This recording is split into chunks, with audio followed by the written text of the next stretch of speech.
Bonjour, moi je voudrais parler aujourd'hui de la protection fonctionnelle que j'ai demandé à mon institution et que j'ai demandé ensuite au tribunal qui me l'a accordée en décembre 2022. Alors si je prends un peu de temps pour expliquer ce que c'est que cette protection fonctionnelle, c'est un droit qui est accordé aux fonctionnaires par un texte de loi qui Anicet Le Pors. C'est une loi vraiment intéressante et qui, dans son article 11, définit la protection fonctionnelle.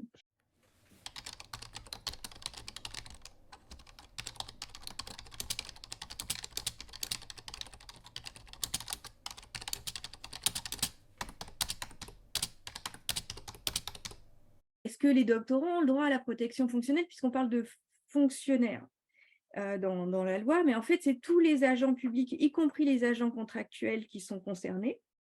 Ça permet à la fois de couvrir des frais d'avocat, ça permet aussi des formes de mise en protection du ou de la fonctionnaire, à savoir non seulement de la fonctionnaire, mais aussi de sa famille et de ses proches, par exemple des formes de déménagement ou de garde policière, de surveillance policière du domicile, enfin de ce genre de choses. Et ça permet aussi, et ça c'est intéressant, des réparations. Si elle définit la protection fonctionnelle, elle ne précise pas comment elle doit être appliquée. Et en fait, les arrêtés qui ont suivi ont permis de préciser que cette protection doit être accordée par le supérieur hiérarchique. Donc, ça dépend de l'administration. Mais dans le cas des universitaires, c'est les présidences d'université qui accordent la protection fonctionnelle et qui en définit l'étendue. Alors, elle peut accorder la protection fonctionnelle en général. Mais comme c'est assez coûteux, les présidences ont été invités à, à organiser notamment des formes de contractualisation avec les avocats pour dire vraiment les bornes de cette protection, notamment si c'est que pour la première instance ou si c'est pour l'éventuel appel qu'il y aura derrière. Alors, comment on fait pour demander la protection fonctionnelle? Eh ben, en fait, on écrit un courrier très simple en disant: «Voilà, il m'arrive ça, je sollicite la protection fonctionnelle, pour ceci».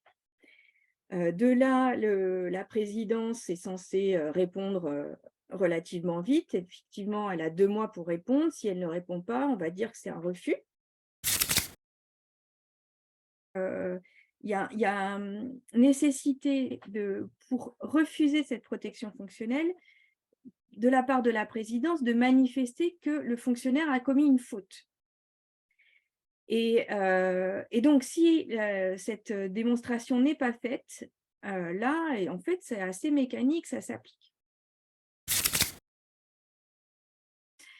Alors, la raison pour laquelle je l'ai demandé, ça vient d'une séquence assez désagréable, la fin de la loi du vote de la loi de programmation et de la recherche en 2020, alors que les choses se tendent beaucoup parce que des dispositions ont été décidées assez graves. Et alors également qu'il y avait une loi en cours de sécurité par Darmanin qui est en train de se préparer.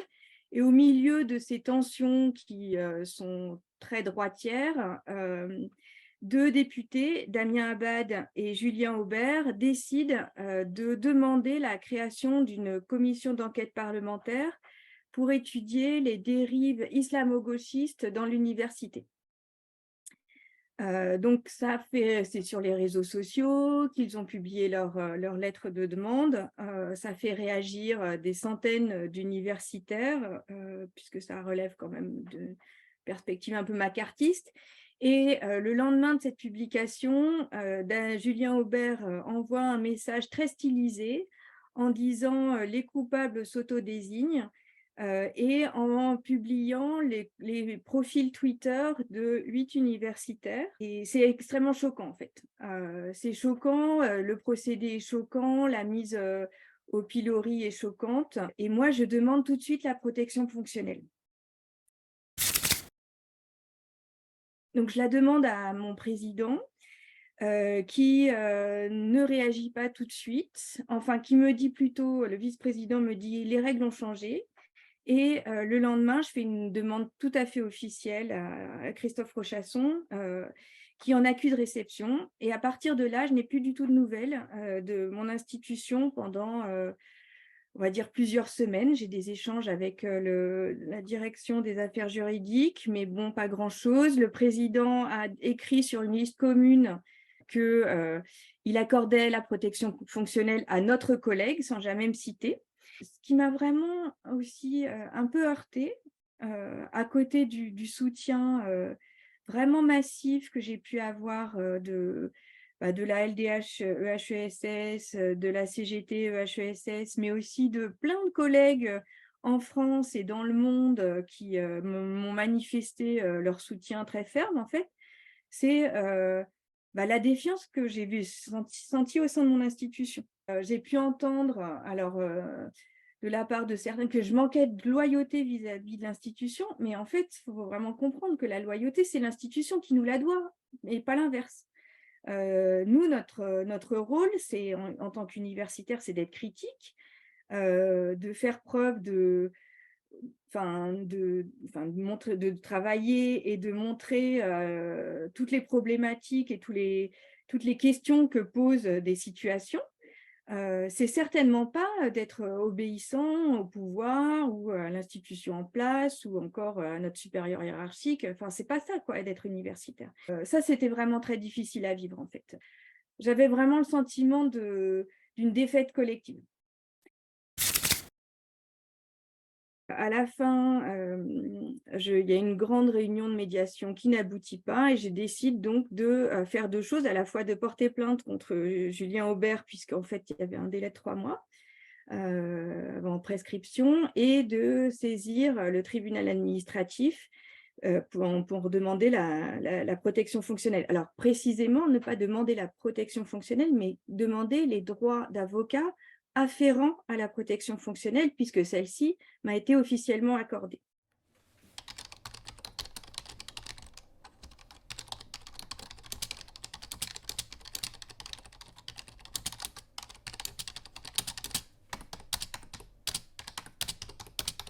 Il me semblait que c'était important à 2 titres. D'une part, ça me couvre quand même des frais autrement plus importants pour le procès avec Julien Aubert, qui va avoir lieu fin septembre 2023, là qui s'élève plutôt autour de 5 000 € quand même, il faut le dire. Et d'autre part, il me semblait vraiment important de faire dire le droit, en fait.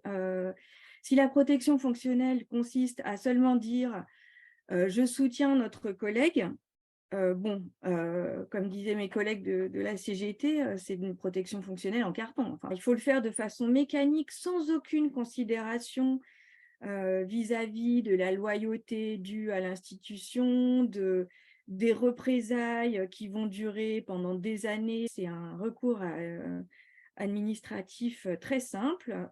Si la présidence d'une université la refuse, eh ben, on saisit le tribunal administratif et on demande l'annulation de la décision. Éventuellement, vous faire assister par soit votre syndicat, soit par des collectifs qui existent, et autour d'Academia, c'est le cas, par exemple. Et à partir de là, attendre de voir ce qui arrive. Éventuellement aussi organiser une collecte. Parce que souvent, en fait, si jamais, par exemple, on doit porter plainte, il y a des délais de prescription. Donc, on ne sait pas si on va avoir les frais d'avocat, mais on a quand même envie de porter plainte. C'est coûteux. Donc, en tout, ça m'a coûté 2 400 € et là-dessus, j'ai été défrayée 2 500. C'est par là que les universitaires sont le plus affaiblis, notamment pour tous ceux qui touchent à l'environnement, aux questions écologiques, chimiques, de pollution des sols, etc. En fait, il y avait tellement de personnes qui étaient attaquées pour leurs propos scientifiques, en fait, qu'il y a eu une circulaire pour essayer de limiter quand même le nombre de personnes qui puissent y accéder. Donc, une fois que le recours contentieux est déposé, ben, il faut attendre. Il y a ensuite une audience. Alors, c'est intéressant parce que c'est des échanges d'écrits entre les parties et c'est une procédure écrite, mais il y a quand même une audience. Et ça, c'est vraiment important parce qu'on sort complètement de l'interlocution qu'on a avec l'institution. On n'y pense pas assez, mais c'est vrai qu'il faudrait que tous les collègues qui subissent ce genre d'attaque en fassent une question collective plutôt qu'une question individuelle. En s'en saisissant collectivement, en fait, ça va permettre, je pense, à un certain nombre de personnes qui ont un pouvoir abusif dans ces institutions d'en être dessaisies. Puis ça doit continuer à être utilisé sans aucune vergogne. Et non seulement pour des histoires un peu politiques comme la mienne, mais aussi pour des choses qui sont en fait intimement politiques, comme le harcèlement au travail, des agressions sexistes et sexuelles, des formes de comportements racistes de l'environnement. Ça, je pense que c'est vraiment un des outils. Alors, il y en a d'autres, hein, santé, sécurité au travail, etc. Mais ça doit être un outil de la restauration d'une université qui soit un espace démocratique au sens plein du terme, sans que des menaces quotidiennes, des formes de censure, voilà, enfin des pratiques curiales persistent, ou mandarinales, on dit. Et puis, si en plus ça permet de faire le lien aussi avec des collègues ailleurs en Europe pour que leur protection universitaire soit étendue et par le biais de la jurisprudence ou par le biais éventuellement de textes réglementaires à l'échelle de l'Europe, eh bien, au contraire, il faut que le droit progresse et que ça doit être une revendication collective, mais au-delà des frontières françaises.